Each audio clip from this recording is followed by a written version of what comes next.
Hey everyone, and welcome into the Reload podcast, along with Nathan Gilsleider and Marshall Scott. I'm Justin Southwell. Guys, we finally made it. Big 12 Media Days. We've got some football to talk about legitimately, and there was a lot of good stuff that went down. So before we get started and diving into some of these details we've got outlined here, what were your initial thoughts? Marshall, you got to go. You're repping the Monster hat. We'll talk a little bit more about that later, but just initial thoughts off the dome. Yeah, I forgot I was wearing it. It is somewhat, it's a sarcastic wear, just so everybody's aware. But it was a good time. It's always it's always a little weird because you have all this hype going into Big 12 Media Days because like, ooh, it's sort of football's finally here. But then you get there and you're asking these guys questions that no football has really happened between them. We get into the Manning Passing Academy stuff. So some stuff has happened, but you sort of get there and realize still that no football has happened. But yeah, it just feels good to actually sort of feel like this is the kickoff to the season. Dr. Wu was awesome last week, but no more grass experts for a little while, and we can get to football. So it was a good time. I thought Morris handled himself pretty well. I thought all that was really interesting. I thought the Gundy stuff was really.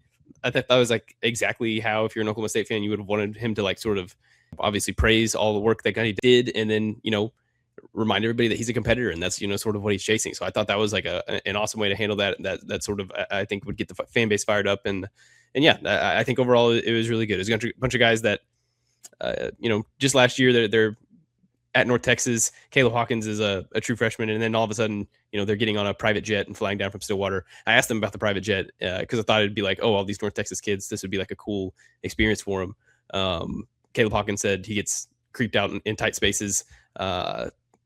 Jaleel Johnson said he didn't like that he was facing the wrong way. So like whenever it took off, like he was like bending forward and stuff like that. So yeah, I thought everybody would be a little more fired up about the plane, but the guys looked sharp, and I think it was overall a pretty good day. It was such an odd experience, growing up in the Big 12. And I mean, man, we had some powerhouse coaches that were like name brand, right? You had, you grew up with Bob Stoops and Mac Brown. That was before Coach Gundy really had a ton of swagger, but he was still coming and doing, you know what I mean?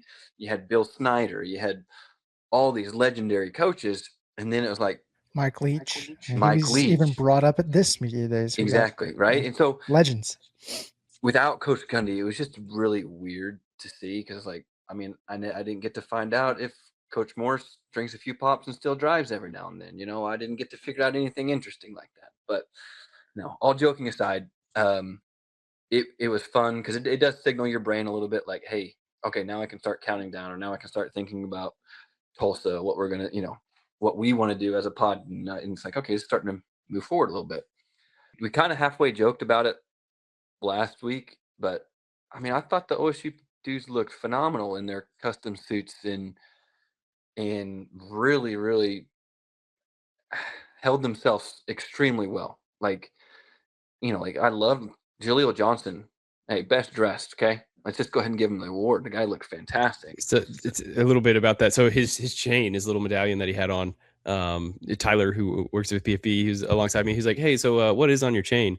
And Jaleel just looks down and he goes, Jesus. And that just like cracks me up that he just like looked down and he's like, Jesus. I was like, you heard of the guy, Tyler? But yeah, I thought that was funny. Last year, Iman Oates had like the big ginormous thing, and Jaleel was like, yeah, I'm not that into all that jewelry stuff like that. But yeah, he was dressed in the nines for sure. I thought Ethan Wesloski, he was a great listen, and Caleb Hawkins, Drew, just all of them. I thought they did a really good job overall. And honestly, just like the overall feel. And I'm obviously a homer, and I'm going to be optimistic going into this year because I can't train my brain the last 2 years to think that that's how Oklahoma State football is supposed to be. But I mean, outside of Texas Tech and BYU, I mean, this conference is wide open, and I love the way that the guys were talking. I love the way that Coach Morris was talking, right? It's like, yeah, we got goals, but it's really not about that. It's about what's right in front of us. It's about doing things daily. It's about, doing all these things. And Coach Morris looked super sharp in his orange jacket and loafers, no socks. Good luck. But no, I enjoyed it. It kind of helps that, we're reaching this part in July.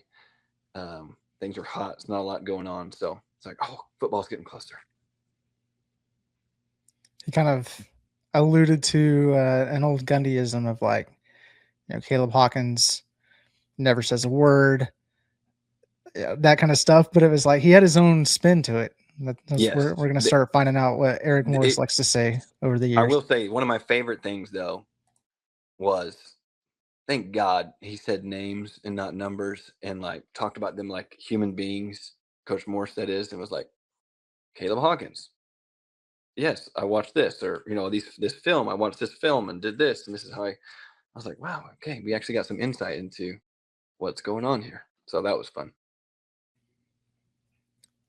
Yeah, I was thinking about that. I don't know if did Gundy do that during Big 12 media days, because I feel like he usually would just talk about that in the terms of like right after a spring practice or something like that with the local media. Like we're just going to have to look up these guys on the roster, whatever the case is, to figure out which guy he's talking about based on the jersey number. But I don't necessarily remember if he did anything like that at Big 12 media days. I don't think he was calling, Ollie Gordon 0 or something like that. Well, you're probably right. I know he came in and out. I think he'd come in and out of character every now and then on that. That's true. Because what I'm convinced why he used to do it is because, and this is what coaches used to do. I don't know if they still do now with all the technology, but you would purposely watch a film in black and white, even if you had color and anything else, because you want the number to pop, not like somebody told you to go watch this person. Okay, yeah. You know what I'm saying? And so like the old ball coach and was like, yeah, number 7, that boy can play. You know what I mean? So I was always convinced like that was his logic and why. It was like people always used to take it as a sign of disrespect, like because he used to do like Sam Bradford 14. And it's like, dude, that's Sam Bradford. Like he's pretty good. But I don't think it was that way. I think it's like he'd flip on the tape and like number 14 stood out to me. He's pretty stinking good. You know what I mean? For so sure. like I think people took it the wrong way, but it did become a shtick, I think, as time went on. All right, we got to jump over to Drew Mestemaker. A couple of storylines with Drew. One of the ones that really stood out, I would say, was how he maybe admitted to being kind of conservative in his play a little bit last year, and maybe left a little meat on the bone as far as, hey, I could have taken a few more deep shots. And Marshall, I think that maybe got you a little fired up. Go ahead and tell us how you felt about that. Yeah, absolutely. The fact that he led the nation in passing, and after he sort of gave an answer on like watching film from, because like this was the first time that he had a season's worth of film to sort of go into an off season with, because he hadn't played quarterback his entire big boy football to that point through high school and college. So the fact that he had that offseason, and he said last offseason he was sort of just going into the year trying to win a job, to make sure that he had his I's dotted and his T's crossed with that. So this year was all about sort of getting better. He mentioned in the spring he was sort of limit testing to a certain extent, where he was like, okay, I know that in a game I probably wouldn't make this throw, but I need to know that if I can make this throw or not. And then he also mentioned just being in his third year under Morris, that he feels a lot more comfortable. He knows sometimes this is the technically correct read, but he sort of likes this throw out of this look better. So like those are things that he's picking up on. And Morris had sort of mentioned like he's a coach on the field now. He's like telling other guys like, hey, if it's a zone, I need you to get in this window a little bit quicker, and things along that nature. So the fact that Drew was still just a redshirt freshman last season, I think it's lost on a lot of people. He's still just going to be a redshirt sophomore this year, and he's still sort of getting better. I think a lot of the national people sort of left there with a stock up Drew Mestemaker. I think as far as Oklahoma State fans go, everybody else was already everybody in Stillwater is already way stocked up. So, but I think a lot of listening to a lot of the guys on ESPN and sort of the bigger podcasts, I think everybody left there pretty impressed with Drew Mestemaker. Everybody's heard the story, and it was told 15 times, but I don't think people really understand. Most people, it's like he's played 15 games in his whole adult life at quarterback. The classic Gundy needs 15 games. Right. That's 15 games on top of an entire career that you've been building upon, right? So his growth is still huge, which is a good thing for everybody in black and orange, right? And that's something that Coach Morris talked about. Like, those little things you brought up, Marshall, and really starting to come into his own and gain that confidence and be able to lead a huddle. I was listening to him talk on ESPN, and they were kind of talking.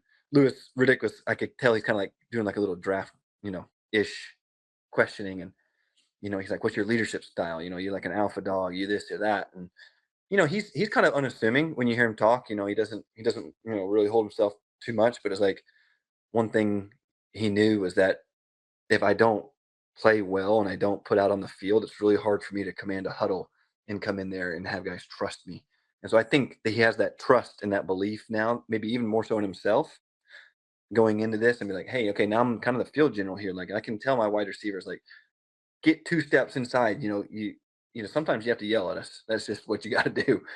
But some of that comes with confidence. If you don't believe in yourself, if you don't think you're that guy, whether the quarterback is supposed to be the alpha or not, it's going to come through as fake, and you're not going to be the leader that everybody wants you to be. And Coach Morse talked about him quite a bit and like his growth. And one of the things he loves so much about him is like he has very little wasted motion in his throwing and in his footwork and things like that. I mean, those are huge pluses. And so when you think going back to last year in his couple games that he really struggled against some of the better teams he played against, you brought it up, Marshall, like he was kind of trying to force a little bit, and maybe some throws like this play's got to be made. One of the things that comes with time is just knowing when you can do that. And you brought that up, right? So I think that's where the biggest growth is going to come from him, is that pre-snap ability, that ability to kind of get there and do that. And something that I loved that was brought up with the Manning Academy when he talked about it, and Coach Morse talked about it also, is I think he's finally getting this realization that he's right there with the top guys. Like physically, he can do all the things. He can make all the throws. He was right there. He made throw for throw with Arch Manning, with all the guys that are projected to go top 5.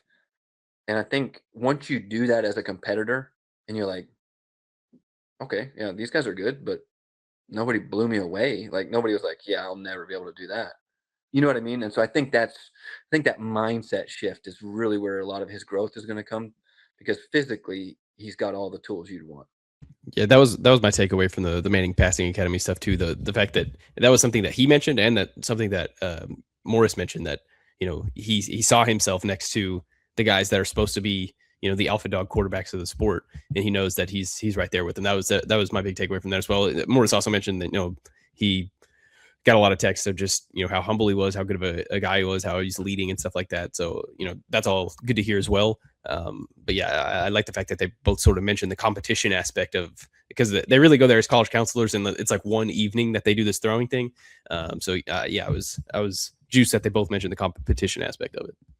Just the aspect that Coach Morris is coming in, he's familiar with Drew Mestemaker, and that he can essentially start calling a play, and he knows where he's heading, and he can start processing that. He's already thinking quickly, and the trust factor in that, I think, obviously having the coach have that much trust in the quarterback is that much better for the leadership qualities that Drew Mestemaker already has. It's just maybe amplifies it a little bit more for everybody to know, hey, like, we can trust this guy. So taking him to Big 12 Media Days is also a big plus. So Hawkins, bigger, faster, stronger, everything you love to see for your running back, for anybody really playing football. But whenever you have a running back that can put on, was it like 20 pounds in the offseason, that'll play. Yeah, he went from he was 6'2", 200 on North Texas roster last year. He's now listed at 6 foot, so he lost 2 inches, but he's 219. So somehow got shorter but bigger. He's working in that new strike zone with squat rack to the back. Yeah, I guess so. It just needs a good needs a good chiropractor visit to get stretched back out. But yeah, so that was sort of like the big takeaway, because Morris had mentioned, I think, 22 pounds of muscle is what he gained whenever Morris was on ESPN. And then whenever we're talking to him, somebody asked like what aspect of your game do you want to show this season? And he mentioned his speed. It sort of sounded like he has felt slighted that maybe people think that he can't break off a long touchdown run and stuff like that. So he mentioned his speed. Eric Morris mentioned, he's gained 22 pounds of muscle. And yeah, he just mentioned it also, similar to Drew Mestemaker, this was actually just sort of Caleb Hawkins' first offseason in general, because he's a 3-sport athlete in high school. He was only a true freshman last year. So he said he's on, this all new nutrition plan.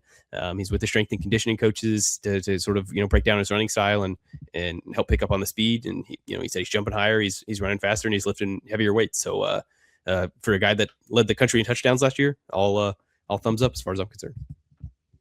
Yeah, one of the things I love, they asked Drew Mestemaker about him a couple times that I heard, and then I heard Coach Morris talk about him. And there's one thing that I absolutely love that they both said, and it's not sexy, and it's not anything that most people are going to care about. But as a true freshman, for your head coach and your quarterback that both come out and say one of your favorite parts about you is your pass protection as a running back, that's a huge deal. And yes, it doesn't sound great, but so much of that from a running back is it's being able to process information extremely quickly, right? Like, you've got this guy, all of a sudden there's a twist or whatever else. Like, you have to make these decisions just like an extension of a lineman. It's not near as cut and dry. And so that's a lot of times why freshman running backs don't play. It's not their ability to run. It's their ability to process information quickly and to be the hammer and not the nail in that situation. Because a lot of times you catch, right? You get caught and man, that linebacker just runs you smooth over, right? And we've seen that over the years. But for Drew Mestemaker, that's just interesting. Just in general, you have somebody that maybe was pretty good at that at the high school level, junior and senior, and they're the hammer, and then they get to the college level, and all of a sudden they don't have that same. It's kind of like what happened, but anyway. Yep. No, and so anyways, that was one of the things that stuck out to me as to that speaks a lot about his toughness, his willingness to do what it takes for his team to win, because it's really easy for a guy that led the FBS in rushing touchdowns as a true freshman, was a second team All-American, was a first team freshman All-American, to be like, I'll chip him with my shoulder and see what happens. Just hand me the ball.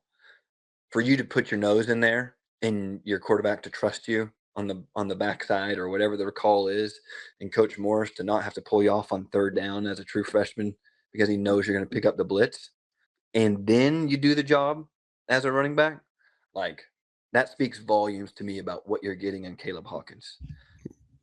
And I think some of that probably comes from the fact that he was so overlooked. He only had his North Texas offer. He feels like the underdog. I think, and that's really, again, sort of encapsulates the Oklahoma State. That's the Malcolm Rodriguez aspect of all of this. That it's sort of cool that they've got that in another running back. Yeah, and when you look at him, just like in him being physically built last year, he's a longer, lankier running back. He looks like a basketball player that also plays football, which he was, right? So being able to put 22 pounds on, I think he's going to do that really comfortably. That frame can hold quite a bit. And so he already had elite balance, and he's already hard enough to tackle. My height of all the guys that have come in and stuff like that, for me, my excitement level for Caleb Hawkins is growing, because I just keep hearing these things. You hear Coach Cobb talk about him. You hear Coach Morris, his quarterback, right? It's not like Morris said top 3 player he's ever coached. Think about that for a second. Some dogs there.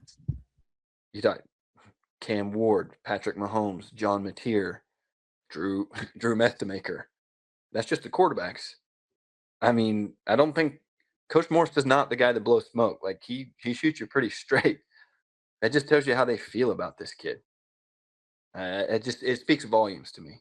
I mean, and we know the running back position is so dependent, and we talked about last week, on the offensive line doing their job and whatever it takes. But man, they love that kid. And I think Oklahoma State fans, we love a good running back at Oklahoma State, and I think we got one. I was going to say that because there's almost like a tradition that is, it doesn't matter who the coach is.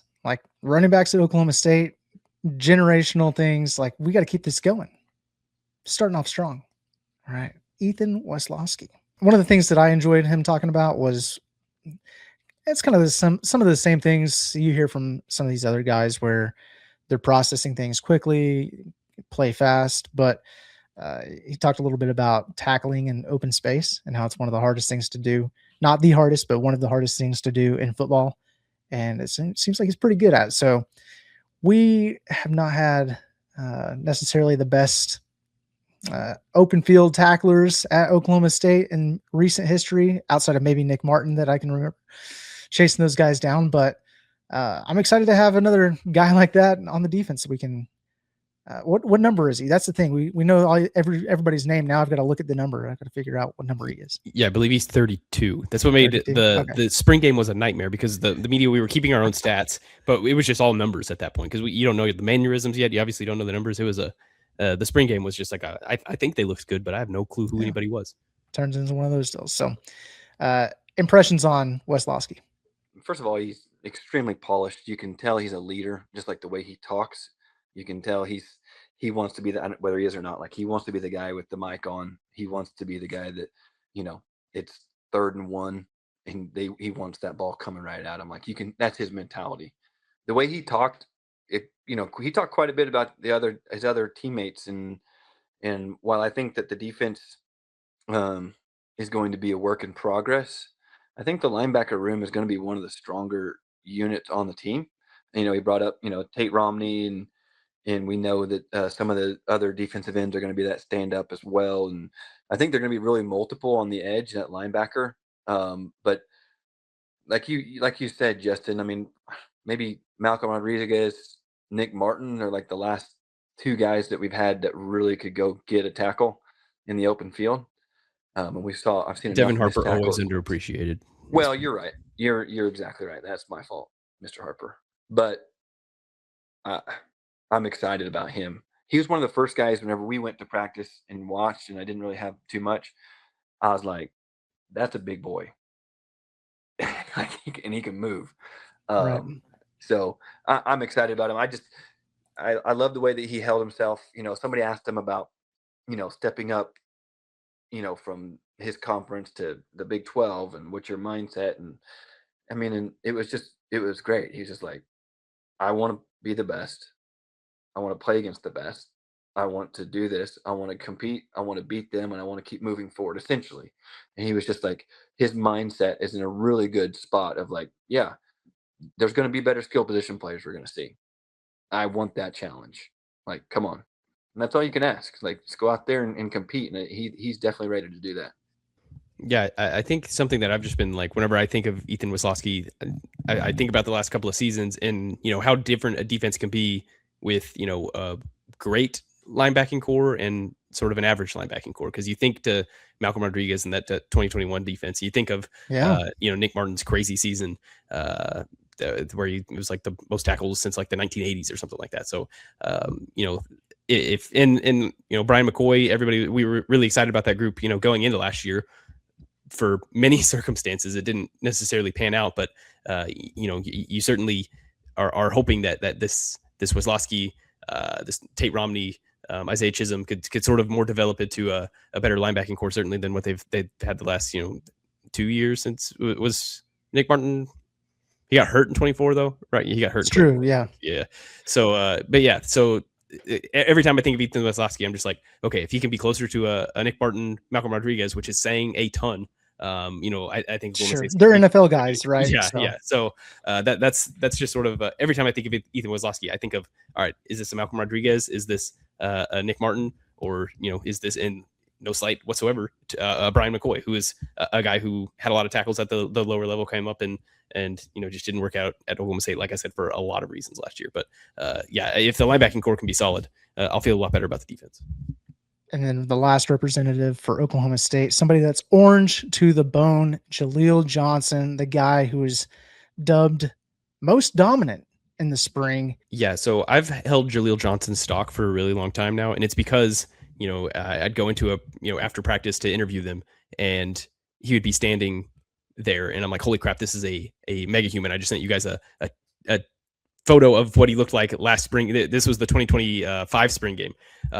He certainly looks the part, and he got hurt last year after 4 games, played the first 4.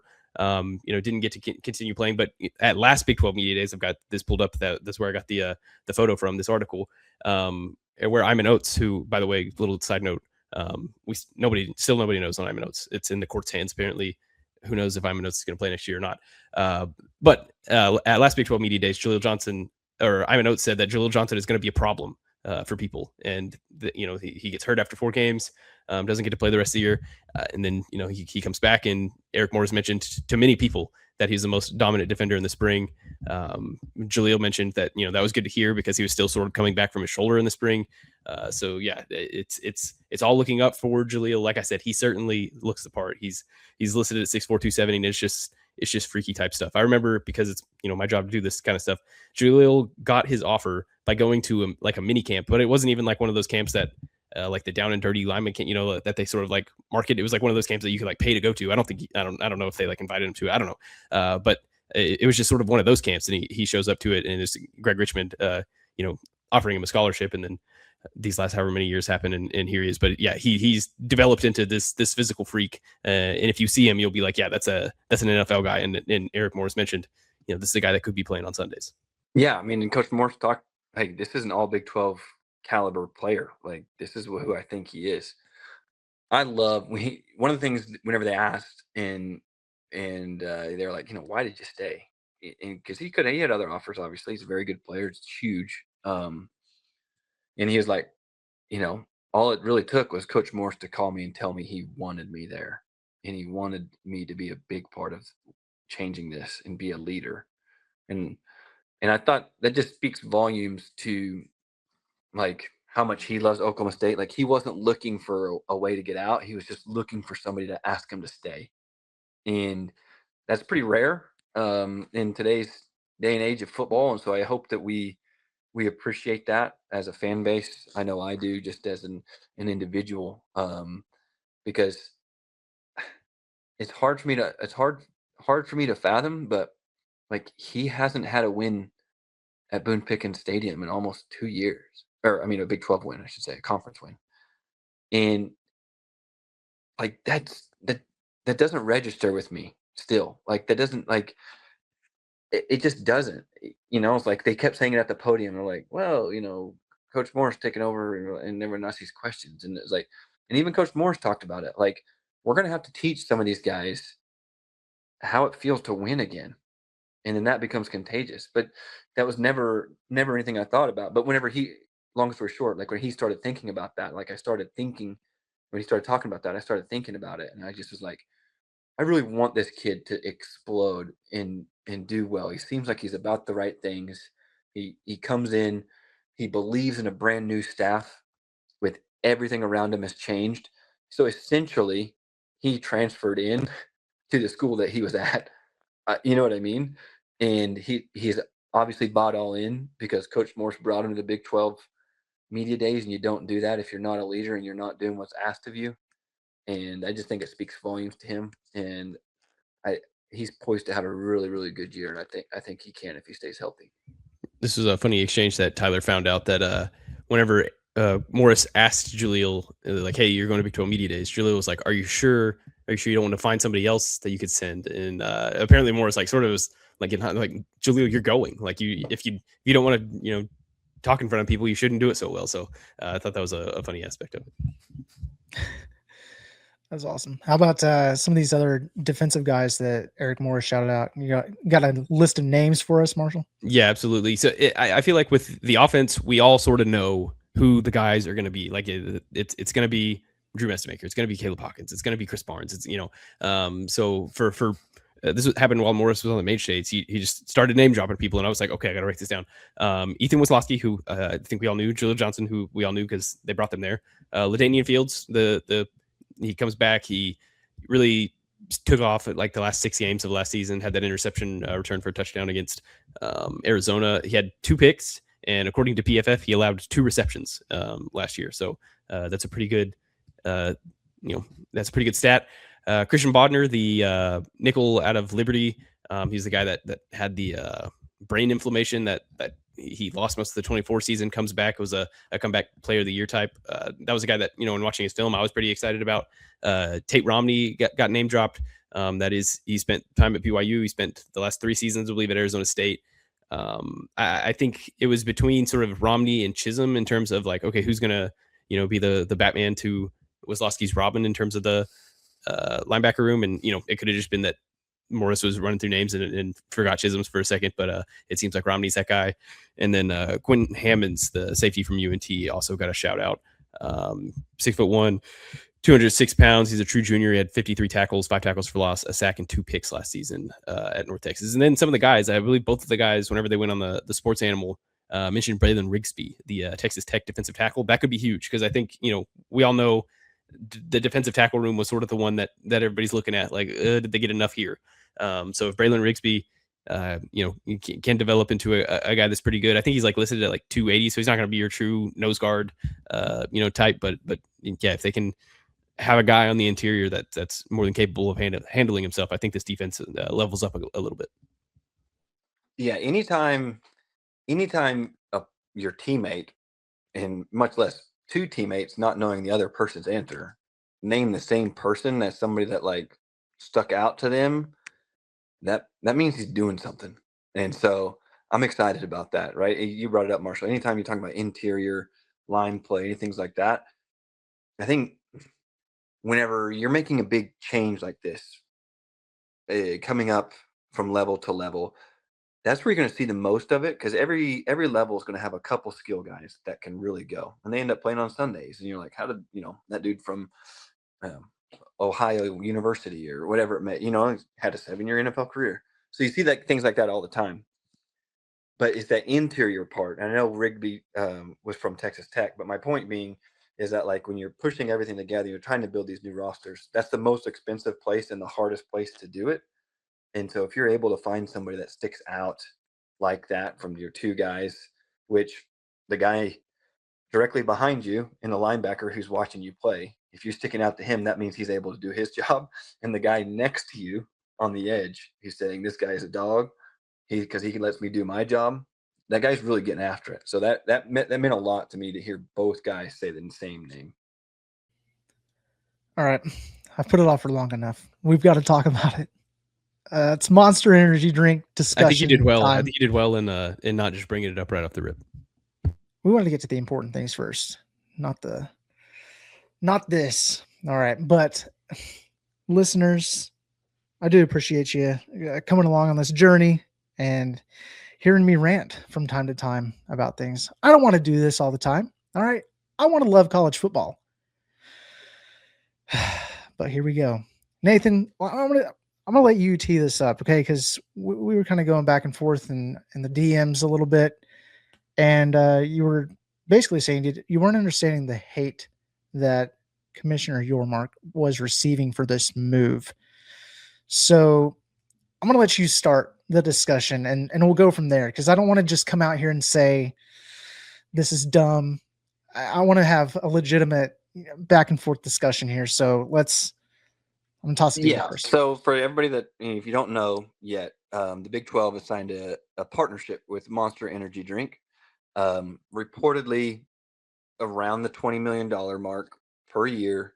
And this is going to be, branding across all sports. There's still a lot that's unknown about this. Like, I don't even think that like each team's getting the same. I don't even know all of it. I know that like Monsters even like promoting the Big 12 in like over 100 countries, and who knows what this means. So there's a lot left on this, and where the M is going to go and what's it going to look like on the emblem. So outside of just the aesthetics of like not wanting a green M on an orange jersey, my argument is we've got to do something.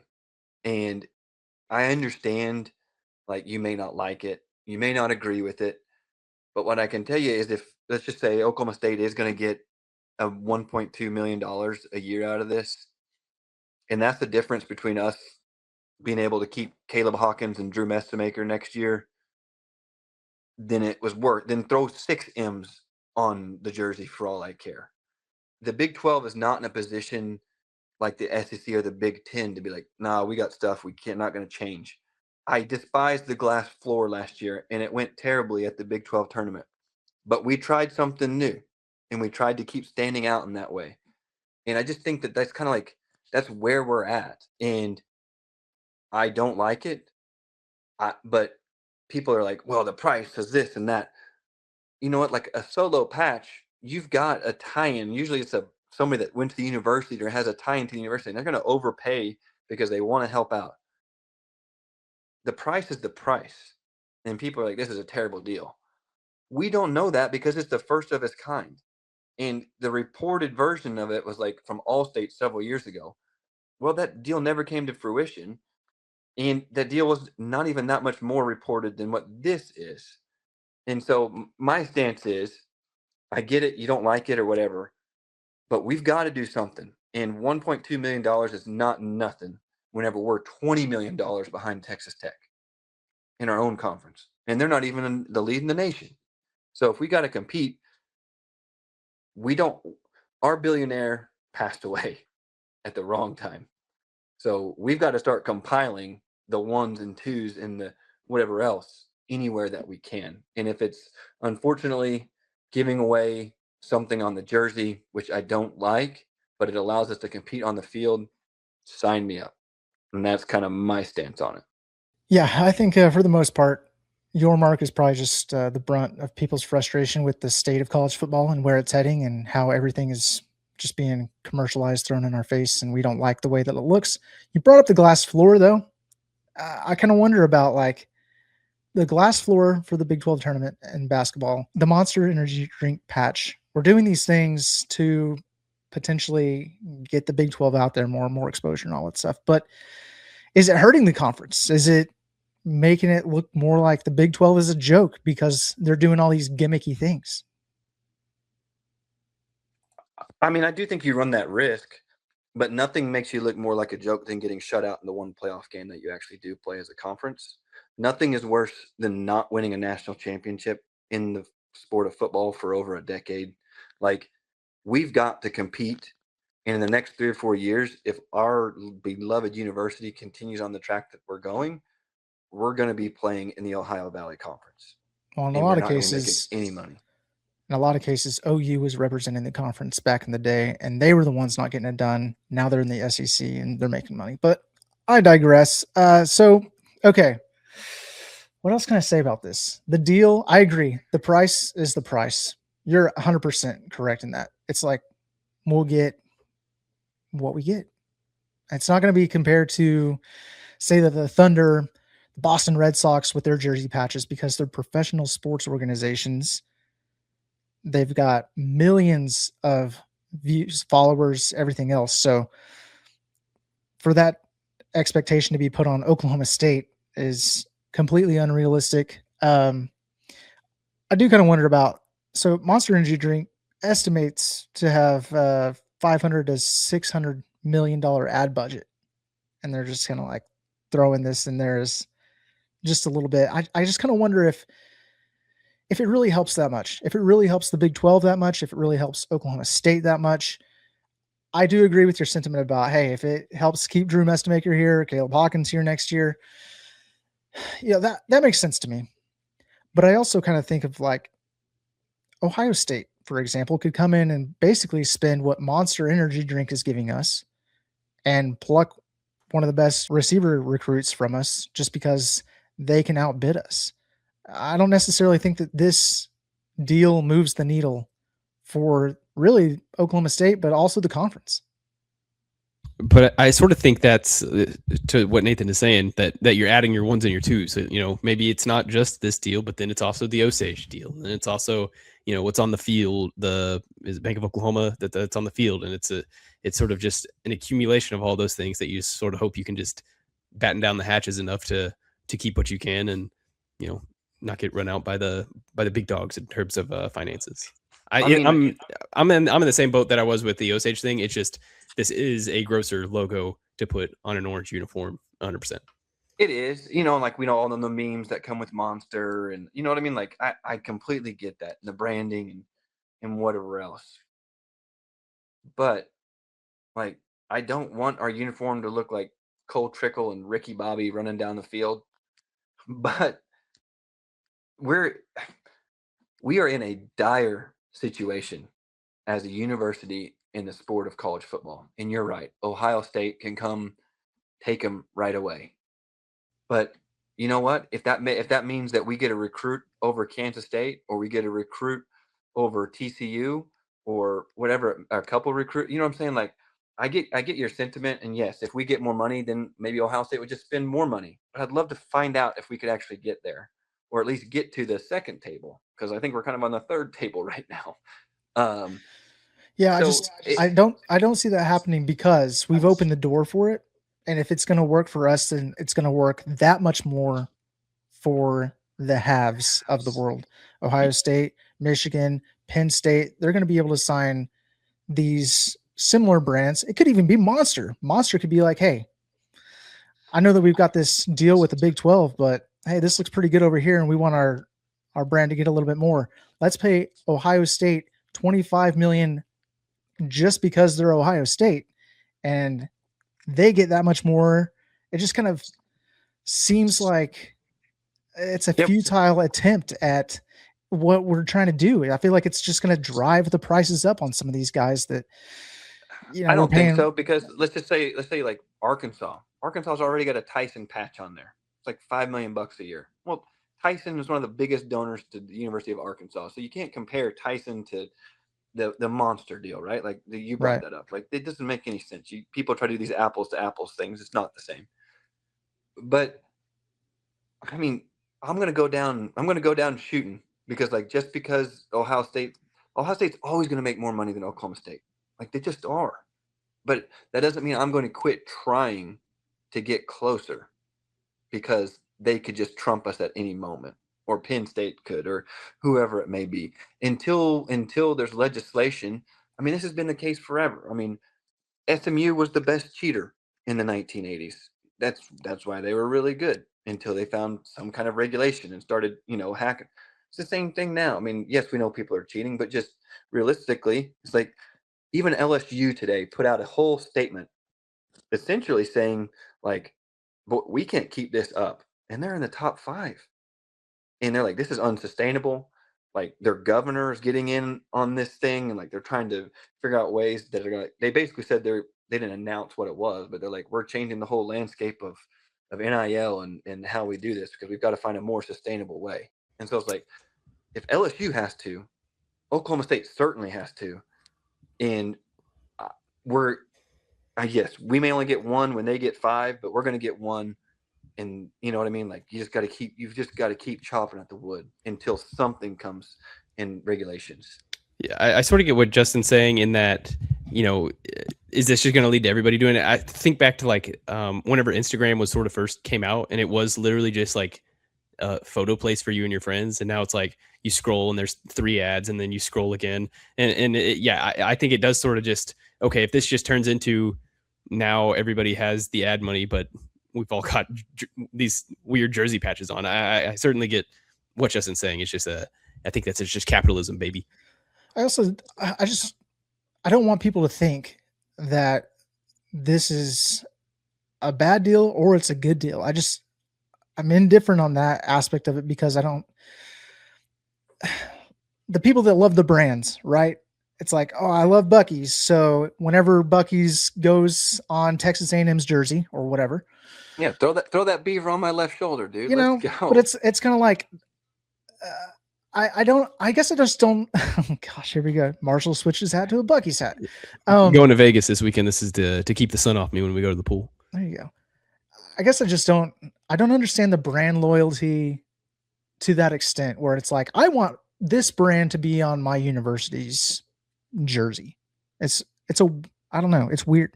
And the other thing about this too is the logo itself. Like, we're not going to get the Monster energy drink logo and the Big 12 logo merged together in any way. Like, they value their brand, that green thing, yeah. But they value their brand so much that they're not going to join together and overlap in any way, because brand guidelines aren't going to allow it. It's going to be a single patch, though. It's not going to be just like an M on one shoulder and then the Big 12 logo. Like, it's going to be one. It's going to be one compilation of some kind. Maybe. I mean, we'll see. I don't know. I haven't seen. It's just like the All-State Sugar Bowl. Like, that's one patch. I mean, it's not. You're not going to have a giant M just sitting on your shoulder. Yeah. I think there's a non-0% chance where it turns out to be sort of fun too. If it could go like Pop-Tart Bowls level of meme, like say insert name of Big 12 team upset some SEC team this year, and then we're all just like, you got beat by the monster Big 12. Like there could be some fun. No more Gatorade bass. It's monster bass. Monster bass. It's like have you guys seen Idiocracy where they're spraying the crops with Gatorade essentially? I'm watching Idiocracy play out in real time. I guess the crux of the whole thing is I don't love it. Nobody likes it. I don't know if it's a good deal or a bad deal. Everyone's going to say it's a bad deal just because it's the Big 12 and whatever else. And Texas Tech is like, just say stop being poor. We'll just pay $1 million to not have it on our jersey. That was the most ridiculous thing ever. Yeah. So Texas Tech, anyways, so it's like, yeah, that's great, dude. Our billionaire's dead. So you've got one right now. Not everybody has one. And, love it while you can, because it's not going to last forever. And, as soon as the tables get leveled, which hopefully they will at some point, where it says we can only spend X amount of dollars, then we'll see who really is the better program. I mean, right now you've just got such an advantage that Oklahoma State is in no place to not be taking, because per rules too from the Big 12, it might even be NCAA, you can have one patch that's your conference, and then each school can sell 2 patches. So like, this doesn't take away from anything that the schools can earn on their own, because I think Kansas just had an XRP patch that they announced and things like that. So I don't know, man. I get it. We're never going to quote unquote catch up this way, but we certainly can fall farther behind if we don't. And that's just kind of how I view it. How many monsters did you consume at the Big 12 media days, Marshall? Yeah, so they had a can out for all of us. I didn't drink it. I stuck to the coffee. I got there at 9 a.m. To have a ginormous can of Monster sitting on your desk. It was a very nice gesture, but I was just like, I'm going to stick with the coffee today. Just not a company man. No, I sort of, with this Monster hat very much in my head, I'm a Red Bull guy over Monster personally. If Monster, if you want to pay me like you pay the Big 12, I won't complain about 1.25 million or whatever, Monster. So if you want to pay me, I'll paint my background green, all that stuff. But yeah, they had Monsters out for everybody. Did see some people drinking them. I personally did not. All right. Anything else that stood out from Big 12 Media Days while you're there, Marshall? Yeah, we got to talk about the tech question, the tech just stuff in general. So if you haven't seen it, you probably have on Twitter. Your Mark got asked a question, and I think the Cincinnati part of this question, and it's since come out that the NCAA is investigating Cincinnati. I think the Cincinnati part of Texas Tech's argument is more than just. I think you can, if you're a Texas Tech fan and you're going, wait, why isn't Cincinnati getting in trouble if they knew? I think that's totally fine. It's just is so crazy to me that Tech people don't seem to understand that it's just because he bet on game. That's why we didn't want him to play college football this year. It's because he bet on his own team. I understand that you're the big dog of the conference and you probably think that everybody's just trying to claw at you, but it's just like literally, it's just that simple. It is just as simple as this guy bet on a team that he participated on. He should not get to play the sport, at least this year. So yeah, a Tech, I believe he was on radio. I believe he has a podcast.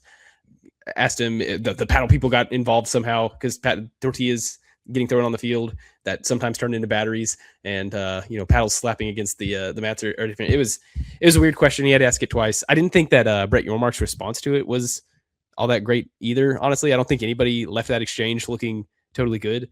And I'm all for a hard question, but that was just not the question was sort of senseless. Like I said, if it's a, hey, is anything going to happen in Cincinnati? I'm totally open to questioning that, but the paddle people getting brought into it, and I don't even want it to be an Oklahoma State podcast. It was just like, what are we talking about right now? So yeah, I think it's just as simply people didn't want Brendan Sorsby to play because he bet on his team. It has nothing to do with Texas Tech. If this guy was the Baylor quarterback, if the guy was any other quarterback, everybody feel the same way. I have a better question for Brett Yormark as it relates to the paddle people. Now that the crybaby Texas Longhorns are out of the conference, why are we still adhering to something that they complained about? We should be able to have the paddle people going all game long. Okay. The only reason that this is a thing is because we were appeasing one of the top dogs in the Big 12 back in the day. It's ridiculous that we even have to have this discussion as far as why the paddle people can do anything because they were grandfathered in or some other stupid rules stipulation. It's like, dude, this shouldn't even be a discussion at all. Yeah, you don't tell Mississippi State to stop ringing their cowbell on third down because the clock went down. Like, oh, they're getting ready to snap, got to stop. Like that's ridiculous. 100%, Justin. The question, this guy, I am I should say I beyond. don't know him. I hope I've I think some people say he's a really nice guy. I don't know him, but continue. I just continue to be astonished at the lack of awareness from every single person associated with Texas Tech in any way. It blows my mind. Well, why can't? Because you can't throw stuff on the field. I can't throw anything on the field for my 9-year-old when he plays flag football. Should I throw a tortilla when he scores a touchdown? Like, no, I would get kicked out. So why should you be able to do that at Division I college football? It never should have been allowed. And like throwing stuff at people. Oh, it's just a tortilla. Yeah, you know where they keep those things at? And then you throw them at them? Like, that's disgusting. It never should have been allowed. And so, like, to say, like, that's the same thing as somebody banging a paddle, which is still attached to your hand, on the side of the stadium to make more noise, just like every other stadium has something to make more noise. Like, it was beyond. And then to be like, yeah, so it just basically, why do you hate the Texas Tech University? I don't know, because you guys paid $6 million to somebody that gambled on college athletics. That's why. To Marshall's point, if he was at Baylor, if he was at Oklahoma State, I certainly know the NCAA would come down in Oklahoma State. If he was anywhere else, No it's the joke. same thing. Nobody wants you to play. It had nothing to do with Tech. It's like everybody's mad at us because we have more money. No, you're mad because you are killing everybody, and nobody likes to lose. That's why nobody likes you. And you act like you. It's like the trust fund kid that like acts like he built a business. No, just be thankful that daddy had a lot of money and he wants to give it to you. Stop puffing out your chest like you did anything. Like it drives me wild. Yeah, two things off that. I saw the from Star Wars Episode 3, whenever Obi-Wan is like, you were supposed to end the Sith, not join them. And it was like Texas Tech or the Big 12 talking to Texas Tech about, OU in Texas, about how, they're always complaining about stuff. And now here it is, Texas Tech doing the same thing. And then the other thing that Xerox you back at it again. yeah. And then the other, so that happened so Brett Yormark starts the festivities. He's up on the main stage first, and then all of the coaches for the day go. And then at the end of that, they have like a coaches roundtable where all the coaches are up there with a guy from ESPN, and he's sort of asking them questions. And the question that Dion got asked was like, "What have you learned about the environments in the Big 12?" And it was funny because that tortilla thing had just happened like an hour or so before. Dion goes, "I learned whenever I go to Joey's place, I got to put a helmet on." Like that was, and then, so it was funny because that guy asked about those tortillas, and then it was like, oh yeah, that's why actually the tortillas aren't allowed. Yeah, I guess that's probably my biggest takeaway is like there's a big fracture right now. And if we're being completely honest about like where the Big 12 is at and what we need, Texas Tech in their big booster who has the ear of the president and commissioners and everybody else, they are the most important thing to the Big 12 because they are the closest thing we have to competing. And we have to have somebody competing for our conference. Like you have to. You can't go through these things. And when Texas and OU left, a lot of people thought maybe Oklahoma State would step up, maybe Utah, maybe, and it's like it's Tech and BYU's, but they're not really. And so it's like we need Tech to be good. So like this little man complex of like everybody against us, the commissioner, quite literally, his job depends on you winning a playoff game. Okay, like you have to for this conference. We need you so badly. So stop complaining. Stop acting like butthurt, like your feelings. You made a bad decision. You're gonna have to eat whatever money you gave to him and whatever else. Just live with it and say we made a mistake and move on. Like, that's the only reason not anybody's ever upset with Tech. Nobody's upset that you signed him. Nobody's upset you brought him over. Nobody's upset that you're picked to win the Big 12. They're upset because you guys put both feet in the ground and said after a dude got caught illegally gambling that you're like, yeah, we're just going to throw him out there anyways. What do you mean? Yeah. You can't do that. When that news broke, I was kind of like, man, I feel bad for Texas Tech. And then the way that they responded, I was like, okay, well, not anymore. Good job, guys. That's exactly right. It's just that you're 100%. That's felt the same way. Like, man, that sucks. Because I really thought Sorsby's fantastic. Whatever you want to say about him, like, he's a very good quarterback. And I was like, with that defense, man, like, they might be able to win a playoff game or two. So that kind of sucks. And then the way they acted, I'm like, no, it doesn't. Y'all deserved it. McGuire did mention that it looks like Will Hammond is on track to make week 1, which would mean no Tulsa quarterback that played at one of those private schools. Kirk Francis. Kirk Francis, yeah, which would mean no Kirk. I sort of I think a Kirk Francis start to the Texas Tech season would be sort of fun, but it looks like Will Hammond's going to be back. And just sort of something else that I'd noticed during the time is I'm getting a little more excited about the quarterbacks of the conference just in general. DJ Lagway, if that works at Baylor, you imagine it's really going to work. Obviously Mestemaker, the UCF quarterback Alonzo, what's his name? Barnett. Yeah. So over the past 2 years, he's had north of 5,000 yards and 49 passing touchdowns at James Madison. So I'm intrigued by that Harvard quarterback going to TCU. Like, yeah, I heard some NFL guys talking about him. Like, they love what he's got. Like, yeah. Fafita's a baller. Like, I'm really looking forward to the quarterbacks of this league. And I wasn't sure I knew that until I was sitting there and everybody was talking about them. Noah Fafita is my favorite quarterback in the Big 12. I'm just going to throw that out there. 5'9", gambler, just lets it fly. He's awesome. I'm a big fan.